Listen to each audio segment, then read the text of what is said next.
We are now on Babul Kabairi wa alamatin nifaq.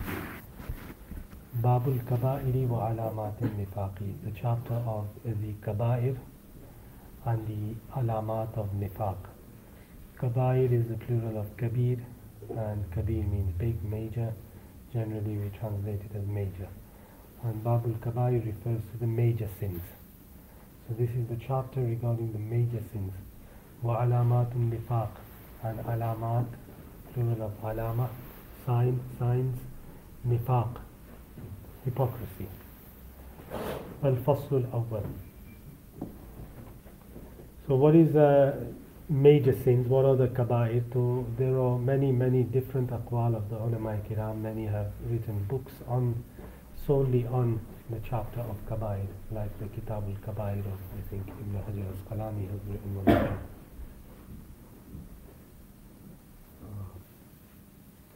So some ulama kiram have said that there are only 3 sins that are referred to as kabair, and some have said there are 5, but some have said there are 4, some have said there are 7, some have said there are 9 kabair, and some have said there are many more. Some have counted more than 30 kabair. And some say that the kabair are those which have been proven by a nass-e qat'i. If there is absolute certain evidence of something being impermissible, then that is a kabira sin. It is a major sin.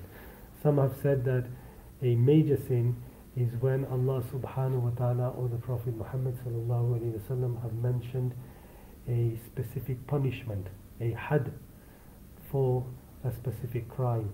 So that is a major sin. Or there has been a curse mentioned in the Quran, for example, la'natullahi al-kadhibin. The curse of Allah is upon those who lie. So lying is a major sin because there is la'na upon the doer of that.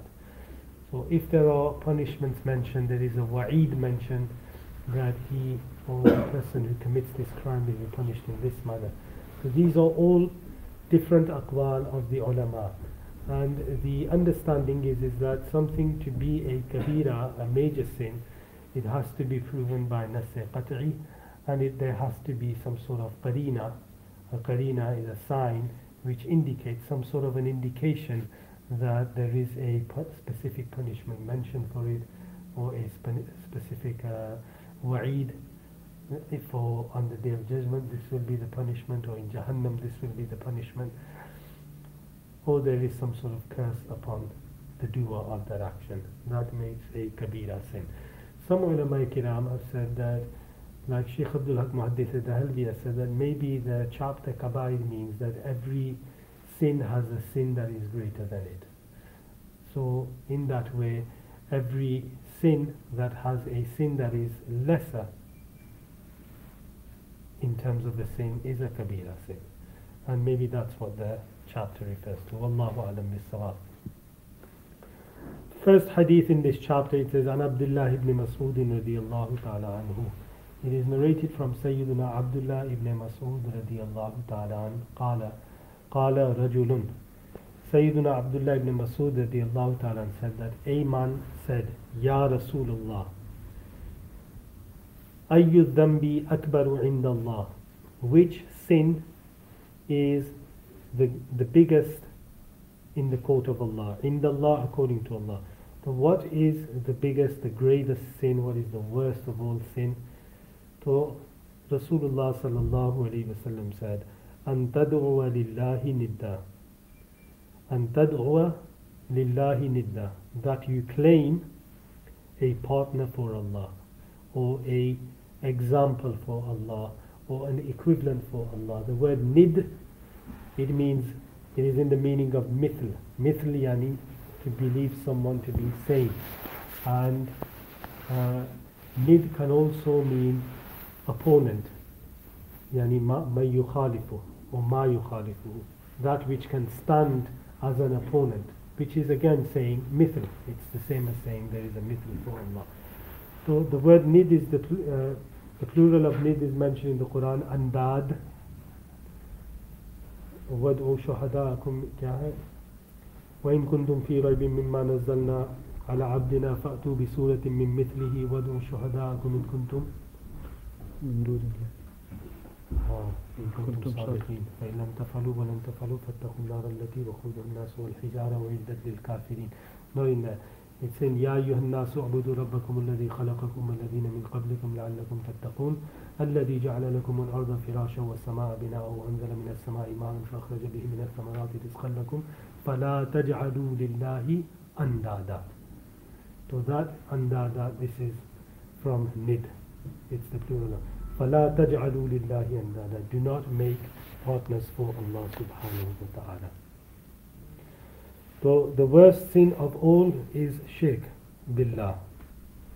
And this, the shirk billah refers to all kufr. All kufr. Every type of kufr. Rejecting the existence of Allah or to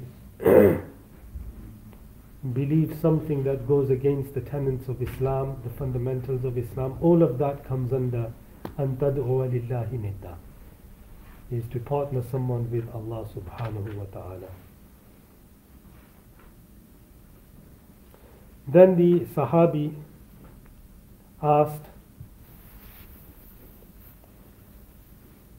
ثم أي يا رسول الله. Then which sin is the worst of all sin?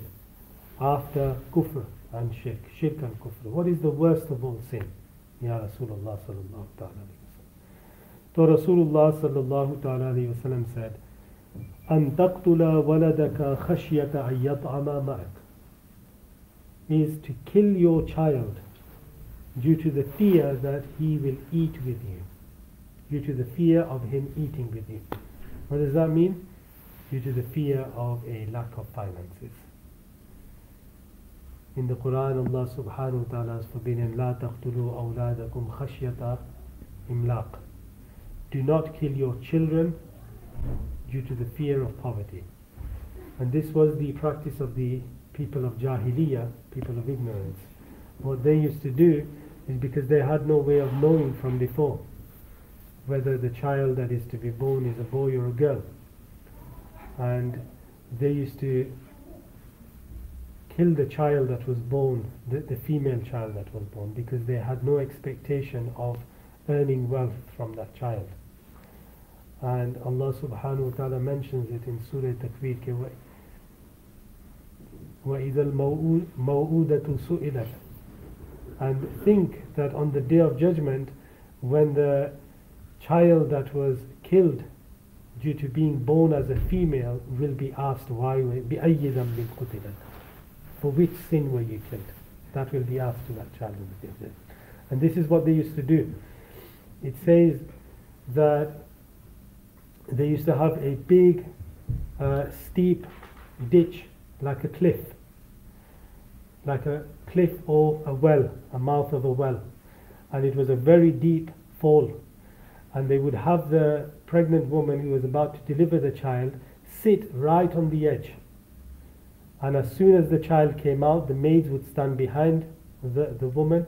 As soon as the child came out, they would see whether it was a male or a female. If it was a female, they wouldn't hold the child, and the child would fall and die, and then they would just throw sand over the top. And this is what they used to do. And like that, they also used to kill the male child due to fear of poverty, when they thought that they could not afford to have a child. And this is what has been mentioned as the worst sin of all after kufr and shirk. أن تقتل ولدك خشية أن يطعم معك, to kill your child with the fear of him eating on your dastarkhan, on your table spread, food spread. This is also mentioned as a kabira sin. And times have now changed, and there are different ways of killing your child now. And abortion, people still abort their children, and not only that, using contraception. That is also a way of preventing children from being born, and people do that. Many a times the purpose is poverty. How can I afford? The price of baby food is so much, the price of having a child is so much, and due to these reasons people decide not to have children. So although that is not killing your child, because the child has not been born, the ulama kiram say that the ruh is placed into the child once the child is when the pregnancy term reaches 120 days. Once it reaches 120 days, the body limbs are formed and the ruh is given to the child. And we'll carry on, maybe talk about this sin inshallah further tomorrow. May Allah subhanahu wa ta'ala protect us all from the kabair sins, from the major sins. May Allah subhanahu wa ta'ala accept our fasts and all of our good deeds. And may Allah subhanahu wa ta'ala grant us all that which we desire from the good, and may Allah protect us from all that which is not good for us. Bismillahi wa ala barakatuh.